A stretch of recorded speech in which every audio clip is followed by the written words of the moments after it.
প্রথম বিভাজন অনেকগুলো আছে, কিন্তু আমরা কি এতটুকু অ্যাচিভ করতে পারবো কনসেনসাসে যে আমরা পাবলিক সার্ভিস কমিশন, আমরা নির্বাচন কমিশন, আমরা দুর্নীতি দমন কমিশন এবং আমরা অডিটর জেনারেল পদ যেগুলো এবং ন্যায়পাল, এই 5টা জায়গা যদি আমরা কনস্টিটিউশনাল কমিশনের হাতে দিই, যেখানে সরকারি দল, বিরোধী দল এবং বিচার বিভাগের প্রতিনিধিত্ব আছে, যেটা এনসিসি হিসাবে প্রস্তাব করা হয়েছে, তাহলে বাংলাদেশের রাষ্ট্রের যে কাঠামো, সেই কাঠামোটাতে দলীয়করণের যে জায়গাটা সৃষ্টি হয়েছে, এই জায়গাটা অনেকখানি একটা বন্ধ করার জায়গা তৈরি হবে।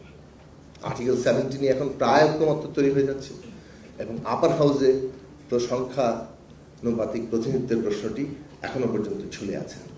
আমরা ফোকাস করা দরকার কোন বিষয়গুলোতে আমরা ঐক্যমত্য তৈরি করব, এবং এই জাতীয় ঐক্যমত্য তৈরি হলে বাংলাদেশ ডেফিনেটলি এগোবে। লাস্ট বাক্য, যেসব বিষয়ে আমরা ঐক্য তৈরি করেছি সেটাই কিন্তু কনসেনসাস, সবাই মিলে এখন আছি, কোনো একক শক্তি কিন্তু ড্রাইভিং সিটে নাই।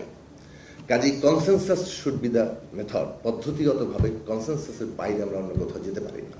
কনসেনসাস তৈরি করা সেটা এই কারণে গুরুত্বপূর্ণ, প্রফেসর আলী রিয়াদ সহ যারা কনসেনসাস কমিশনের মেম্বার, প্রত্যেকের হাতে একটা ঐতিহাসিক দায়িত্ব আছে।